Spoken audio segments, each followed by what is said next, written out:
आप शुरू करो, बैठ जाओ भाई, आप शुरू करो। धन्यवाद सभापति जी। वित्तीय वर्ष 2024-25 के लिए पेश किए गए आम बजट पर हो रही चर्चा पर मुझे बोलने का अवसर देने के लिए मेरी पार्टी, मेरे नेता आदरणीय अखिलेश यादव जी का आभार प्रकट करना चाहता हूं। महोदय, मुझसे पहले मेरी पार्टी के अन्य सदस्यों द्वारा अपने संबोधन में बजट के संबंध में उठाई गई आपत्तियों से मैं खुद को संबद्ध करता हूं।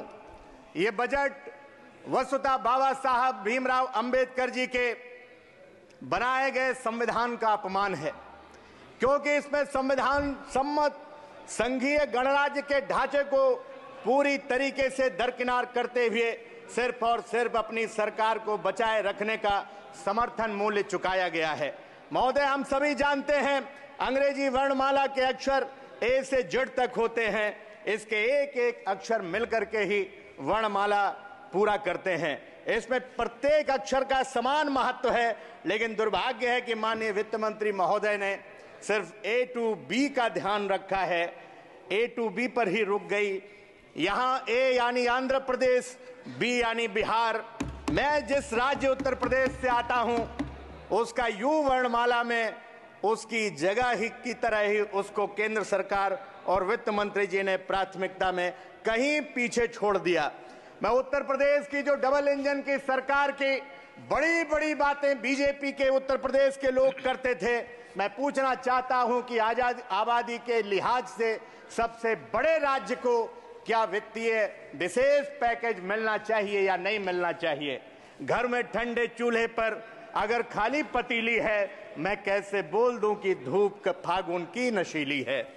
महोदय, जब बजट प्रस्तुत हो रहा था तब मुल्क के गांव गरीब किसान, बेकारी से जूझ रहे मजदूर, महिलाएं और नौजवान, अगड़े पिछड़े, दलित, मुसलमान, शोषित, पीड़ित, वंचित टकटकी लगा करके बड़ी उम्मीद के साथ टीवी स्क्रीन पर देख रहे थे, लेकिन उन्हें नाउम्मीदी, मायूसी मिली।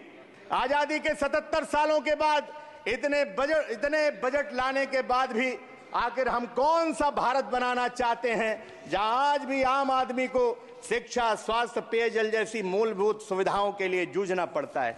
जब उद्योगपतियों का आप लगभग 20 लाख करोड़ कर्जा माफ कर सकते हैं, तो फिर देश के किसानों का और बेरोजगार नौजवानों का शिक्षा ऋण क्यों नहीं माफ होना चाहिए? मनरेगा का बजट न बढ़ाना जहां निराश करता है, वहीं सरकार से अपेक्षा है कि मजदूरों के हित में मनरेगा के कार्य दिवस बढ़ा करके 2 गुने करने का काम किया जाए। पीएम आवास योजना सूची और लाल फीताशाही में उलझ करके कहीं ना कहीं सूची रह जाती है। महोदय, इसलिए मैं कहना चाहता हूं, तमाम जरूरतमंदों को पीएम आवास नहीं मिल पाता है। मेरी मांग है सांसदों की सिफारिश पर पात्र व्यक्तियों को प्रधानमंत्री आवास देने का काम किया जाए।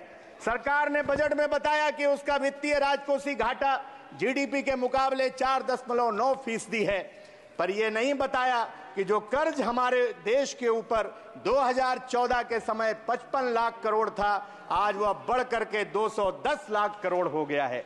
नौनिहाल बच्चे इस बजट में आज भी समावेशी और विकसित होने की परिभाषा में सम्मिलित होने की प्रतीक्षा में हैं। दिव्यांग विद्यार्थियों का भी बजट कम कर दिया गया है। अंत में मान्यवर, मैं आखिरी बात कह करके अपनी बात को समाप्त करता हूं।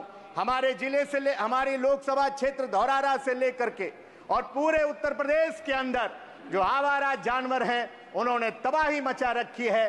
किसान दिन रात अपने खेत पर रहने को मजबूर हो रहा है। आवारा पशु लोगों की जान ले रहे हैं। उनको मुआवजा देने की मैं मांग करता हूं, कम से कम 10 लाख रुपए। और माननीय प्रधानमंत्री जी उत्तर प्रदेश के चुनाव में आपके भी क्षेत्र में घोषणा करके आए थे कि आवारा पशुओं की जिम्मेदारी मेरी है, लेकिन मैं माननीय प्रधानमंत्री जी का वो वादा याद दिलाते हुए इस विकट समस्या से मुक्ति दिलाने के लिए अस्थायी योजना बनाने के लिए एक विशेष पैकेज की मांग करता हूं। आपने समय दिया, आपका बहुत बहुत धन्यवाद। जय हिंद, जय समाजवाद। नेताजी रहे, जय भीम। अखिलेश यादव जिंदाबाद।